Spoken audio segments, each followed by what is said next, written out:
राधे राधे, जय श्री कृष्ण। आप सभी का मेरे चैनल भक्ति धर्म कथा में स्वागत है। यदि आप मेरे चैनल पर नए हैं तो इसे लाइक करना और चैनल को सब्सक्राइब करना ना भूलिएगा, ताकि आगे आने वाली सभी कथा व कहानी व व्रत के बारे में आप जान सके। तो चलिए शुरू करते हैं। सनातन धर्म एकादशी व्रत को सभी व्रतों में श्रेष्ठ बताया गया है। अश्विन मास में कृष्ण पक्ष की एकादशी को इंद्र एकादशी के नाम से जाना जाता है। यह एकादशी पितृ पक्ष में पड़ती है। मान्यता है कि इस एकादशी का व्रत करने से पितरों को मोक्ष की प्राप्ति होती है। प्रत्येक एकादशी का दिन जगत पालन करता भगवान श्री हरि विष्णु को समर्पित होता है, परंतु हर एकादशी का अपना अलग महत्व होता है। धार्मिक मान्यता के अनुसार जो मनुष्य सभी एकादशियों के व्रत नियम और निष्ठा के साथ व्रत रखता है, वह इस लोक के सुखों को भोगते हुए वैकुंठ धाम को प्राप्त होता है। यदि आप भी एकादशी व्रत करना चाहते हैं तो पहले आपको इसके नियमों के बारे में जानना बहुत आवश्यक है। तो चलिए जानते हैं कैसे करें इंद्र एकादशी। एकादशी व्रत के नियम दशमी तिथि से आरंभ हो जाते हैं। सूर्यास्त के बाद भोजन नहीं करना चाहिए। एकादशी के व्रत में किसी भी प्रकार का अन्न ग्रहण नहीं किया जाता। खास तौर पर एकादशी में चावल का सेवन बिल्कुल वर्जित होता है। जो लोग एकादशी व्रत नहीं रखते उन्हें भी इस दिन चावल नहीं खाना चाहिए। एकादशी व्रत का पारण अगले दिन यानी द्वादशी तिथि को सूर्योदय के बाद पूजन और ब्राह्मण को भोजन करवाने के बाद ही किया जाता है। इस बात का खास ध्यान रखें कि एकादशी व्रत का पारण द्वादशी तिथि समाप्त होने से पहले और हरि समाप्त होने के बाद ही करना चाहिए।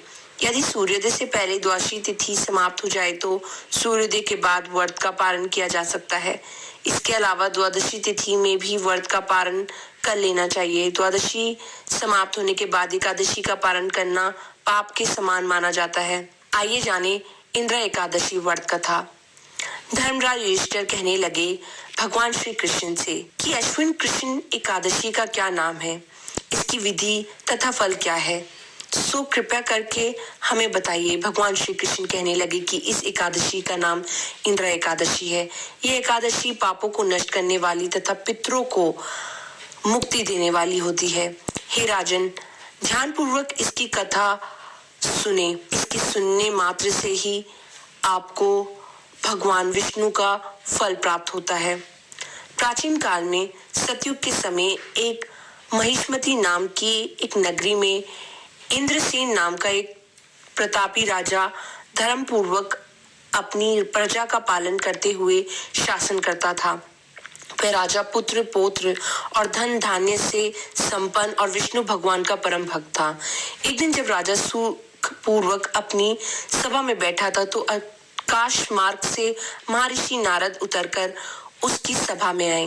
राजा उन्हें देखते ही हाथ जोड़कर खड़ा हो गया और विधि पूर्वक आसन व आदर से उनका स्वागत किया। सुख से बैठकर मुनि ने राजा से कहा, हे राजन, आपके सातों अंग कुशल पूर्वक तो है। तुम्हारी बुद्धि धर्म और तुम्हारा मन विष्णु भक्ति में तो रहता है।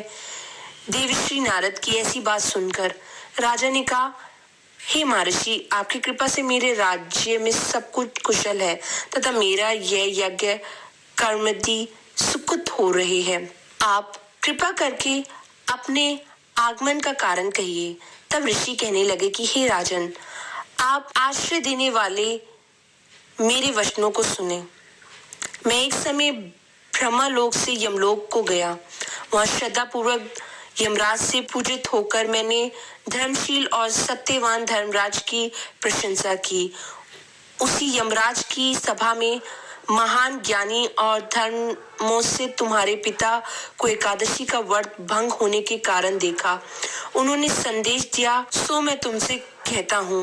उन्होंने कहा है कि पूर्व जन्म में कोई विघ्न हो जाने के कारण मैं यमराज के निकट रह रहा हूँ।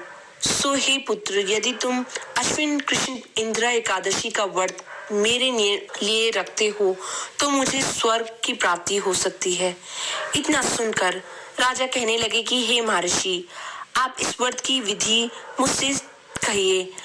नारद जी कहने लगे, अश्विन मास के कृषि पक्ष की एकादशी की दशमी के दिन प्रातःकाल श्रद्धा पूर्वक स्नान आदि से निर्वृत्त होकर पुण्य दोपहर को नदी आदि में जाकर स्नान करे, फिर श्रद्धा पूर्वक पितरों का श्राद्ध करे और एक बार भोजन करे।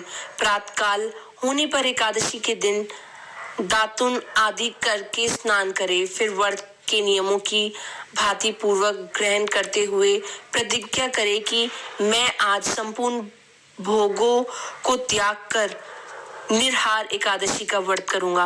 मैं आपकी शरण में हूँ, आप मेरी रक्षा कीजिए। इस प्रकार नियम पूर्वक व्रत रखे, विधि पूर्वक श्रद्धा करके योग ब्राह्मणों को फलाहार का भोजन कराए और दक्षिणा दे। पितरों का श्राद्ध से जो बच जाए उसको गौ को दे तथा धूप दीप आदि पुष्प नैवेद्य आदि से सब सामग्रियों के साथ भगवान का पूजन करे। रात में भगवान के निकट जागरण करे। इसके पश्चात द्वादशी के दिन प्रातःकाल होने पर भगवान का पूजन करे, ब्राह्मणों को भोजन कराए। भाई बंधु स्त्री और पुत्र सहित आप भी होकर भोजन करे। नारद जी कहने लगे कि हे राजन, इस विधि से यदि तुम आलस रहित होकर इस एकादशी का व्रत करोगे तो तुम्हारे पिता अवश्य ही स्वर्गलोक को जाएंगे।